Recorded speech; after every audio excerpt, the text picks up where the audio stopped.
What's up, world? Coach Brian Hurst here with Coach Dre from Fuel House Gym in Seattle, Washington with another edition of Remote Warrior Recap. It's Monday. We're going to kick off the week right. Our warm-up is fairly simple today, so we'll show you exactly how we warmed up. You can choose to do the same or something totally different. So, starting with a run for 400 meters or jump rope for about 2 minutes. Then you're going to come in and for 2 minutes do this following sequence. We're going to inchworm out, push up. Notice how Dre's widening her base for those shoulder taps, one on each side. Then we're going into our Spider-Man complex. Lifting the hips high. It's okay if that straight leg doesn't totally straighten. We're just working through the range here. Then we're crawling back, standing up, and repeating that same sequence for 2 full minutes. Then we get into our movement prep. So movement prep today is 2 movements, 3 rounds. First with a Kang squat or goblet. We have the option for goblet squats or back squats today, but in this Kang variety, Dre is going to hinge, drop her hips down into a squat, come back into a hinge, and then stand. So it's kind of a combination between your good mornings and a squat. If for any reason this movement doesn't feel right, you can do just the good morning portion here, or you can stick with your goblet squats. Great goblet squat, good breathing. For 8 reps, second movement is a half kneel chop. This can be done with a dumbbell, a plate, or a kettlebell here. So Dre is I'm coaching. Dre's chopping from that lower leg up towards the up leg at a 45-degree angle. You're doing 8 per side. If you don't have a weight to do your chops with, you're doing a bird dog, 8 per side. And we're gonna recommend doing all 8 on one side, then switching sides. Before we go into our strength portion, 3 rounds of 3 movements.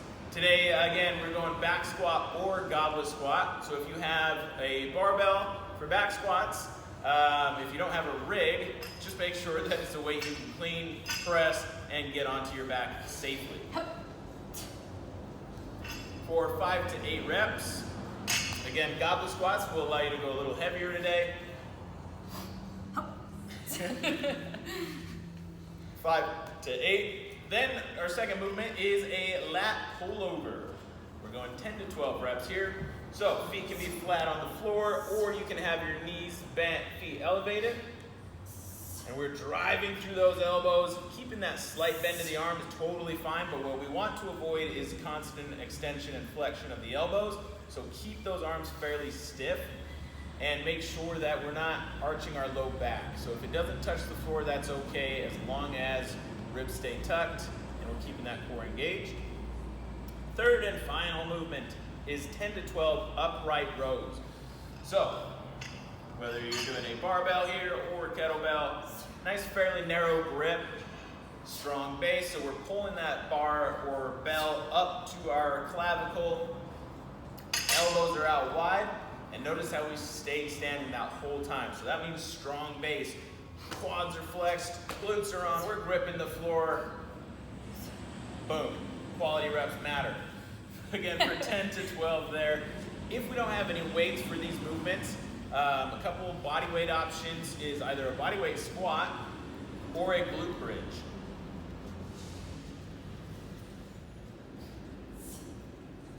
For 5 to 8 reps. Instead of lat pullovers, we've got prone snow angels.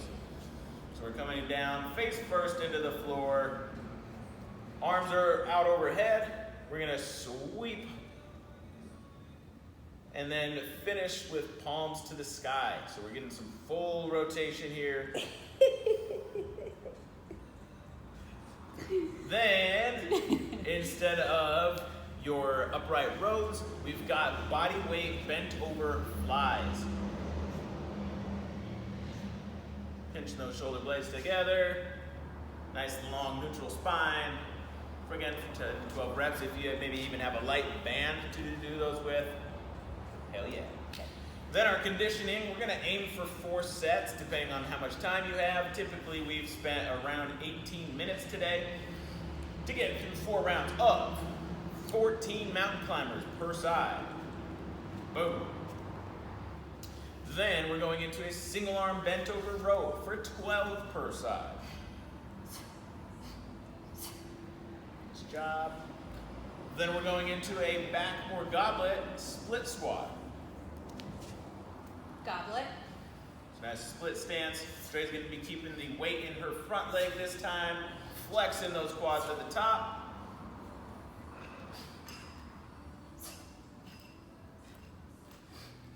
Same variation, but with a barbell. That's our fourth movement now, is a crush grip dead bug. So we're going to take our fingertips, the rest of the finger, our palms, and we're going to give it our best, that we're going to crush that bell. Then we're extending our legs one at a time, using those hip flexors and your lower abdominals to help pull the leg in and extend the leg out for 8 reps per side. Fifth and final movement, everyone's favorite, tuck jumps for 6. So 14 per side, 12 per side, 10 per side, 8 per side, 6 total. Let's run through a couple modifications if you don't have the proper weight or those movements don't agree with you. So instead of mountain climbers, we've got high knees. Boom. Instead of bent over rows, we can do a high plank with a reach and a row. Boom. If we're not doing a split squat, we can do lunge jumps. And if we're not doing tuck jumps, we can do either standard squats or squat jumps. Where you at, Dre? Bodyweight bird dog, or bodyweight dead bugs. dead bugs. Another good option there. So again, we're aiming for 4 rounds, or set about a 15-minute timer and try to beat the time. Have fun. That's it for today.